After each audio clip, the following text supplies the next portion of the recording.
అదే రాక్షసానందం, అదే ఉన్మాదం. మతం పేరుతో రెచ్చగొడుతూ ఓట్లను కొల్లగొట్టడమే లక్ష్యం. న్యాయస్థానం నోర్మూసుకోవాలని చెప్పినా, దురుసుగా వ్యవహరించొద్దని ఆదేశించినా వారు మాత్రం మారడం లేదు. గాయంపై కారం చల్లుతూనే పరమత సహనానికి పరీక్ష పెడుతున్నారు. తమదే గొప్ప మతమని, తమ దేవుడు మాత్రమే ఈ లోకంలో ఉన్నాడనే కబుర్లు చెబుతూ ఇతరులంతా కాఫిర్లు అనే తప్పుడు కూతలు పరోక్షంగా చేస్తూ ఎన్నికల ప్రచారాన్ని నిర్వహిస్తున్నారు. మరికొన్ని రోజుల్లో మహారాష్ట్ర ఎన్నికలు జరగనున్న నేపథ్యంలో ఆ రాష్ట్రంలో ఓవైసీ బ్రదర్స్ చేస్తున్న ప్రచారంలో పదే పదే హిందువులపై ద్వేషాన్ని, విషాన్ని చిమ్ముతూనే ఉన్నారు. ముస్లిం ఓటర్లను రెచ్చగొడుతూనే ఉన్నారు.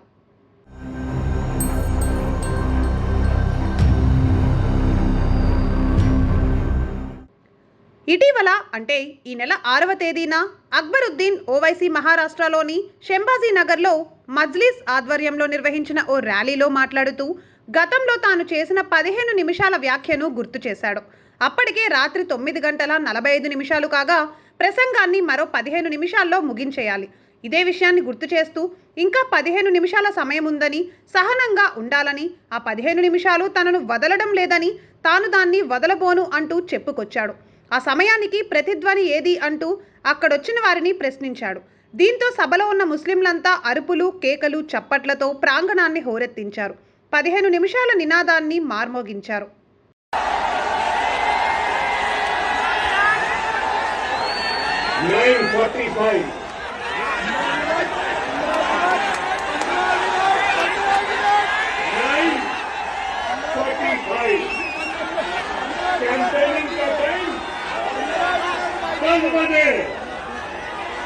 अभी 15 मिनट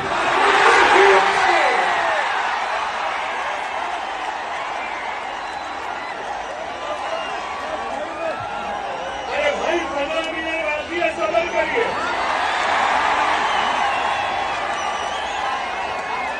ना। वो मेरा पीछा छोड़ती है ना मैं उसका पीछा छोड़ता चल रही है मगर क्या दूर।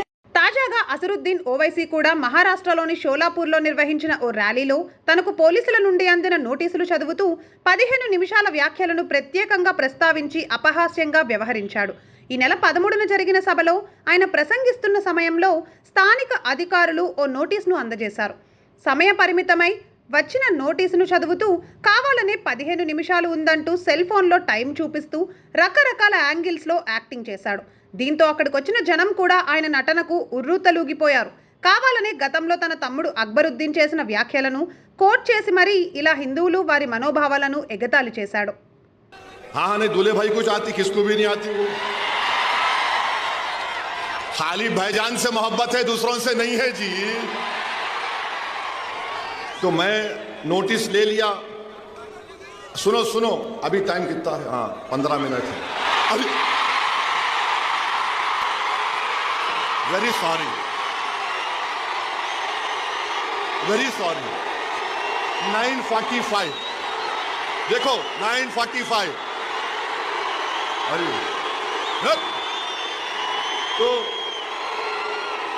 मैंने लिखा नोटिस में, सुनो सुनो आप, सुनो आप मीडिया वालों, 9:45 घड़ी चेक कर लो तुम्हारी भी। फारूक सही बोल रहा ना, ऊपर नीचे तो नहीं हो रहा ना? यू आर हैप्पी, satisfied, माशाल्लाह। 2012లో అక్బరుద్దీన్ ఓవైసీ అత్యంత వివాదాస్పద వ్యాఖ్యలను చేశాడు. ఓ హిందుస్థాన్, మేం 25 కోట్ల మందే ఉన్నాం, మీరు 100 కోట్ల మంది ఉన్నారు కదా, మాకంటే మీ సంఖ్యే చాలా ఎక్కువ కదా, ఒక్క పావుగంట పోలీసులను పక్కన పెట్టండి, ఎవరు ఎక్కువ బలవంతులో తేల్చుకుందామని అన్నాడు. అక్కడితో ఆగకుండా హిందువులంతా నపుంసకులు అని, వారంతా కలిసి వచ్చినా తమ నుంచి వారు బతికి బట్టకట్టలేరని అన్నాడు. అంతేకాకుండా అప్పటి గుజరాత్ ముఖ్యమంత్రిగా ఉన్న నరేంద్ర మోడీతో పాటు హిందూ దేవుళ్లపై అత్యంత అవమానకర రీతిలో మాట్లాడారు. ఈయన ప్రసంగంపై 2 కేసులు నమోదు కాగా 2022లో న్యాయస్థానం వాటిని కొట్టివేసింది.